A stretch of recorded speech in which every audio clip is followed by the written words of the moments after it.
नमस्कार, सलाम, सत श्री अकाल। मैं हूं सचिन सना और आप देख रहे हैं आज़ाद नागरिक न्यूज़ एंड ब्लॉग। आज मैं अपने ब्लॉग से आप लोगों को अपने दर्द और अपने पीड़ा को दिखाने की कोशिश करूंगा, जिससे हम लोग जूझ रहे हैं। हम हैं कौड़ूधरू माझी सड़क के किनारे के निवासी और हम लोग आजकल एक दहशत में जी रहे हैं और वो दहशत है सड़क के चौड़ीकरण। सड़क के चौड़ीकरण योजना के अंतर्गत बुलडोज़र लेकर के आए उन ठेकेदारों के लोगों से हम ये अपील कर रहे हैं कि इन दहशत को दूर कीजिए और बड़े अधिकारियों से हम रिक्वेस्ट कर रहे हैं, हम आग्रह कर रहे हैं, हम अनुरोध कर रहे हैं कि इस पे आप कुछ ठोस कदम उठाइए और हम लोगों से आकर के आप बात कीजिए। हम लोग दहशत में जी रहे हैं कि किस वक्त हमारा मकान टूट जाए और हमें बहुत ही कम पैसे का नोटिस दिया गया है और इसके अलावा अल्टीमेटम हम लोगों को टाइम भी दिया गया कि 7 दिन के अंदर मकान खाली करो, नहीं तो हम तोड़ देंगे। इस दहशत से हम लोग जी रहे हैं और चाह रहे हैं कि हमारे ज़िला के जो भी पदाधिकारी हैं, जो इससे संबंधित वर्जन पदाधिकारी हैं, वो लोग आए और हमसे बात करें। एक बार आप दिखाइए, हम लोग अभी बहुत कम लोग यहाँ पे बैठे हुए हैं और लोग धीरे धीरे आएंगे। हमने इस तरीके के कई तरीके का मीटिंग किया, हम लोगों ने अपना कदम उठाया जिसमें हमने सूचित करने की कोशिश किया है जिला पदाधिकारी साहब और पुलिस महाअधीक्षक साहब और उच्च आयुक्त साहब, प्रमंडल के हमारे कमिश्नर साहब हैं उनको भी, और साथ में माननीय मुख्यमंत्री साहब को भी हमने सूचित किया है। इसके अलावा माननीय प्रधानमंत्री साहब और परिवहन मंत्री साहब को भी हमने सूचित किया है। सब लोग मिल करके सामूहिक हमने एक संघर्ष समिति भी बनाई है जिसका नाम है जन संघर्ष समिति। दिखाइए एक बार। समिति के लोग आप लोग हैं जन संघर्ष समिति में, हाथ उठा करके एक बार बताएंगे। हम जन संघर्ष समिति के माध्यम से जानना चाहेंगे अपने आज़ाद नागरिक न्यूज़ एंड ब्लॉग से कि आप किस तरीके का संघर्ष ये कर रहे हैं, आपका प्रॉब्लम क्या है। बोलिए डॉक्टर साहब। मैं सत्यनारायण प्रसाद यादव, सीपीएम सेक्रेटरी मांझी का। पहला मेरा यह डिमांड है कि निरीह गरीब शोषित इस बस्ती में का रहने वाला उचित मुआवजा, उचित घर का मुआवजा मिलना चाहिए। दूसरा एक और हमारा एक अपना निजी मुद्दा है। खाता नंबर 1688, सर्वे नंबर 5659, रकबा 2 बीघा 5 कट्ठा, जिसका भुगतान 1 बीघा थाना नंबर 215, जिसका भुगतान 1 बीघा 6 कट्ठा का किया है और मेरे ज़मीन का 5 कट्ठा का भुगतान अभी तक नहीं किया है, जिसका हमने मांग पत्र दिया है सारण संभरता, सारण कमिश्नर और भूअर्जन कार्यालय में। ये पदाधिकारी लोग जो है अपने को अक्षम पा रहे हैं इस मुआवजा को देने के लिए। टाल मटोल और लोगों को भरमा करके अभी तक लोग रखा है। मैं इन अधिकारियों से नम्र निवेदन करता हूं कि इन घटना स्थल पर आकर के हमारे संघर्ष समिति के लोगों से वार्ता करके और सभी लोगों का आवाज़ सुने, आवाज़ सुन करके उस गरीब निरीह जनता के लिए जो राशि सरकार द्वारा निर्धारित है, उन निर्धारित राशि को भुगतान करें, अन्यथा हम लोग एक बहुत क्रांति का रूप उभरेगा और पूरे देश भर में गूंजेगा। तो बहुत कम मिल रहा है। उचित नापी करके घर और मकान का अलग नोटिस मतलब कि दिया जाए। जो पहले हम लोग का आरओ भी मुआवजा दिया है, उस हिसाब से हम लोग को मुआवजा मिलना चाहिए। जैसे कि एक अंदाजा आप बताइए, आपके मकान की कीमत कितना होना चाहिए? कम से कम हमारे मकान की कीमत 80 लाख से ऊपर होना चाहिए। और कितने का नोटिस है? हम लोग का नोटिस मतलब कि 14 लाख 15 लाख ऐसे नोटिस दी, 15 लाख नोटिस दिया है। तो क्यों नहीं आदमी देखो बता? जमीन हमारा 1.5 कट्ठा से ऊपर में है घर, 2 मंजिल मकान है। कोई आदमी अगर इसको बिल्कुल दे हमारा रहा है, जीरो मतलब कि हाँ दे रहा है समझ रहे मुआवजा। हैं, ठीक है। इसलिए अगर हम लोग का आप समझ रहे हैं वाजिब- तो हमारे बातों को वाजिब आगे मुआवजा पहुंचाएं, मिलना शेयर चाहिए। करें इसको। हमारे जन संघर्ष समिति के संयुक्त सचिव हैं नागेश्वर राम जी, ये बताएंगे हमारे मांग को लेकर के हम लोग किस प्रकार से अपनी मांग को रख रहे हैं सरकार के सामने। मैं नागेश्वर राम, निवासी।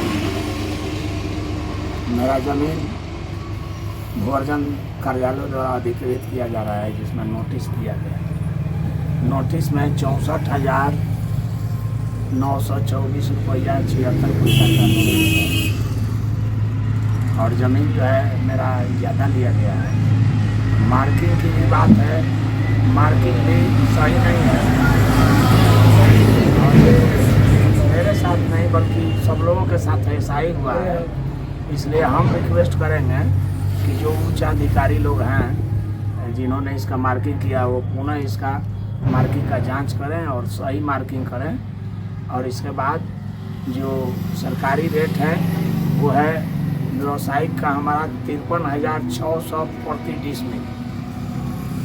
रजिस्ट्री ऑफिस जो है, कोई भी व्यक्ति जब रजिस्ट्री कराने के लिए जाता है ज़मीन का, तो कीमत में प्रति वर्ष 20% ऐड करके और रजिस्ट्री कराने के दिन तक ऐड करके और उसका राजस्व लेती है।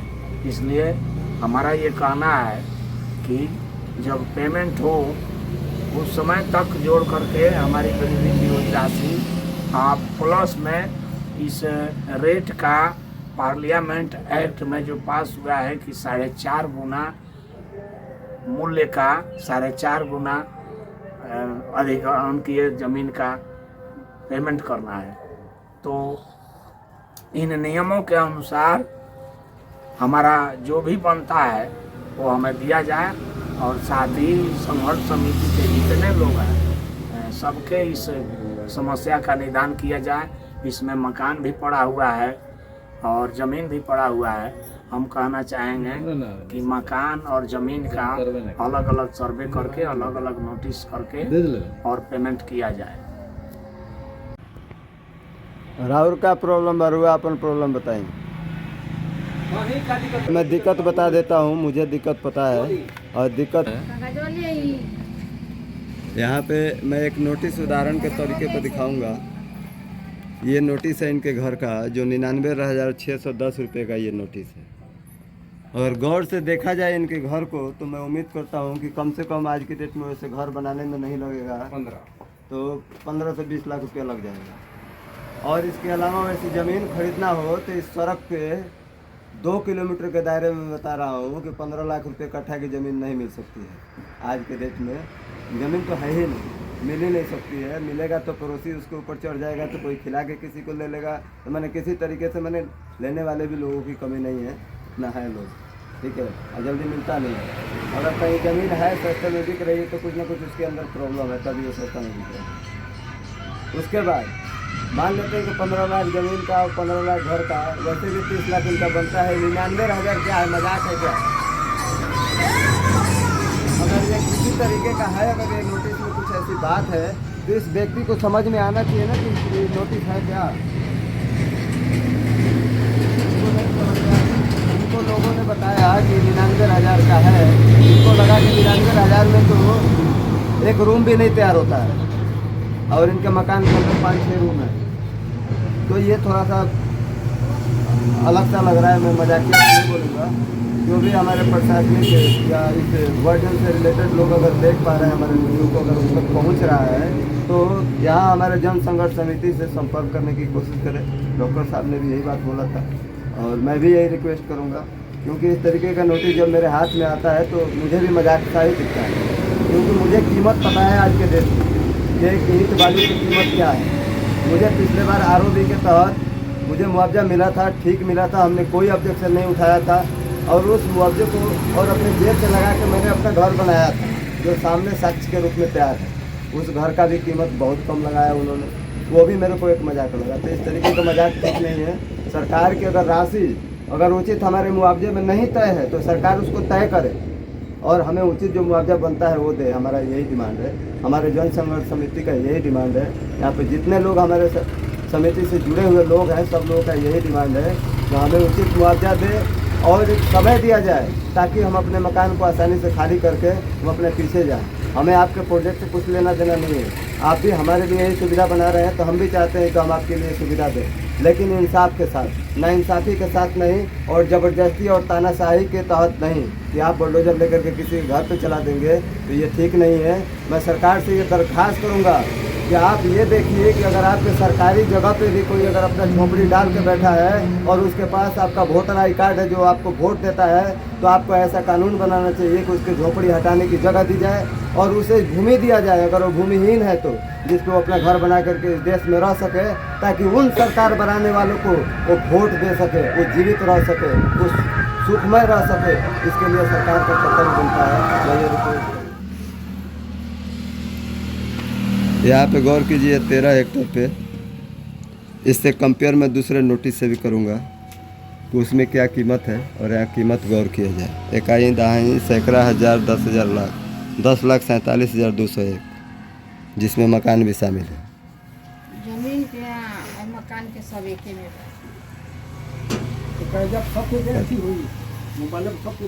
मेरे जितने भी वीडियो देखने वाले लोग हैं मैं उनसे रिक्वेस्ट करूंगा कि अगर आपको लगता है कि मैं एक अच्छा आवाज़ उठा रहा हूं तो आप हमारे इस वीडियो को शेयर करें ताकि हमें हौसला मिले और हम ये लड़ाई को जीत सकें।